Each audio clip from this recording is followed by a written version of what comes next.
हामी साइन्सको एउटा एक्सपेरिमेन्ट गर्न गइरहेका छौं। ठीक छ, यो टेबललाई यो ग्लासको हैन सहायताले हामी उठाउने छौं। यो तिमीहरुको रिक्वायरमेन्ट अनुसार मैले गर्न लागेको म यो भन्दा पहिला देखाइसकेको छु। यो त्यसपछि तिमीहरुको हैन सर हामीलाई पनि देखाइदिनुस्, हामीलाई थाहा छैन भनेर मात्र म यो देखाउन खोजेको हो। र राम्रो पनि हो, सबैले जान्नु पर्छ, सबैले सिक्नु पर्छ यो किन भएको हो। यसको पनि म एक्सप्लेनेसन पहिला हामी एक्सपेरिमेन्ट गरौँ। यसलाई साइन्सको एउटा जादु हैन, जुन असम्भव कुरा छ त्यसलाई सम्भव गर्छ कसले?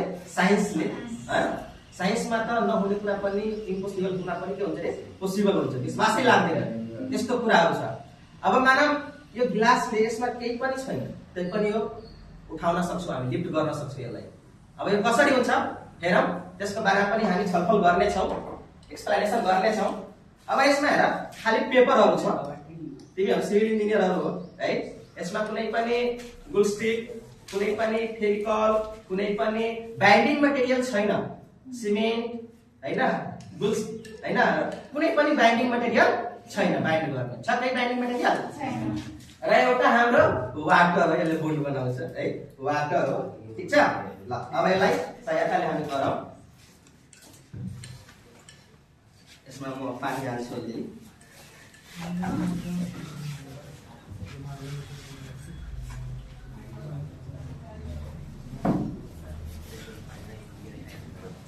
हेरिरहेको छ तिमीहरु? यस सर। है जादु मन्त्र गरिरहेको छु म।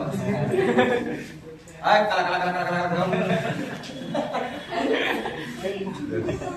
गर्छ नि त। अझै केही निम्बुहरु भइदिएको भए त जादुै भइहाल्थ्यो।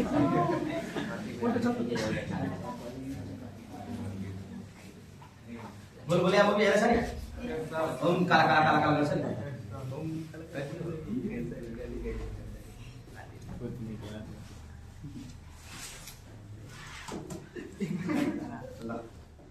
अब यसलाई हामी एउटा सानो पेपर लियौँ। एकजनाले मलाई यो माचिस बाल्ने सहयोग गर्देऊ। त्यसमा होला नि काठी। कुन जमानामा छ लाइट? ए गसलाई देऊ, यसले खाना पकाउन जानेको छैन। हेर कति मान्छेलाई सलाई पनि बार्न आइरहेको छैन, कति एडभान्स हामी भइसकेको छ। इलेक्ट्रिक लाइट घरियामा छ या मलाई नै बार्नु पर्छ।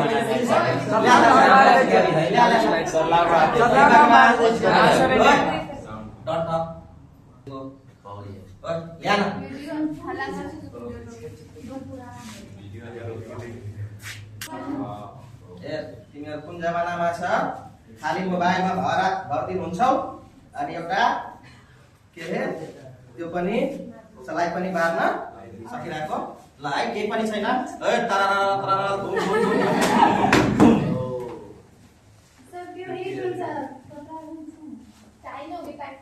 ठीक छ, उठाउने त? ल ल भयो।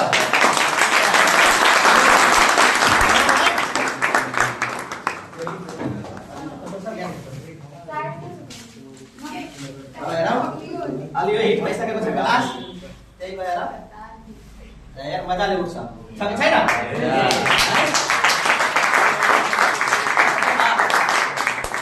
तिमीले भने सर साँच्चै जादु गरौ कि तिमीले पनि उठाउ भाइ, नत्र तिमीले विश्वास हुँदैन। उठाएर देखाइ। ल छ उठेको? ल है अब है ल है एकदम राम्रो। ल बहिनीले सोध्यो एकचोटि है, सुस्मिता बहिनीले सोध्यो सर यो किन हुन्छ है? ल है यसलाई जान, यो किन हुन्छ भने हामीले एटमोस्फेरिक प्रेसर पढेका छौं। जब यो ग्लास छ, एउटा ग्लास यहाँ छ, यो ग्लासमा अलरेडी के छ रे? एयर प्याक छ, एटमोस्फेरिक प्रेसर छ है कि नै? है तिमीहरुले पढेको होला हैन, डेन्सिटी जो लो डेन्सिटी हुन्छ के हुन्छ? माथि हुन्छ। हाई डेन्सिटी के हुन्छ? जुन कोल्ड वाला हुन्छ के हुन्छ रे? जब यसमा हामी आगो लगाएर राख्छौं नि त त्यहाँ के हुन्छ? एयरहरु हट हुन्छ। के हुन्छ रे? हट हुन्छ।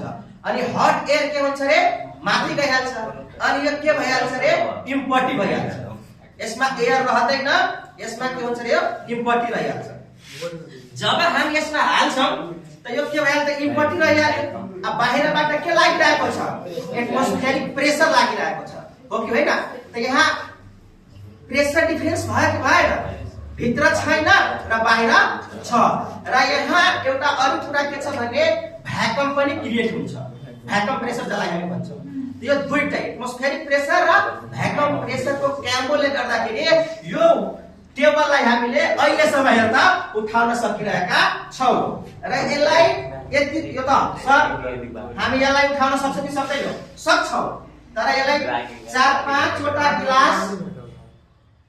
4-5 वटा गिलास है हामीले यसमा राखेर किनकि यसको लोड त बढी छ त लोड बढी छ भने हाम्रो त्यसको मटेरियलको पनि क्वान्टिटी हामीले बढाइदिनु पर्छ लिफ्ट गर्ने सामानको पनि क्वान्टिटी हामीले के गर्नु पर्छ बढाइदिनु पर्छ भनेपछि हामी यसलाई पनि उठाउन सक्छौँ। तपाईहरुलाई यो भिडियो प्र्याक्टिकल एक्सपेरिमेन्ट कस्तो लाग्यो हैन एकचोटि लाइक कमेन्ट र सब्स्क्राइब गरिदिनु धन्यवाद।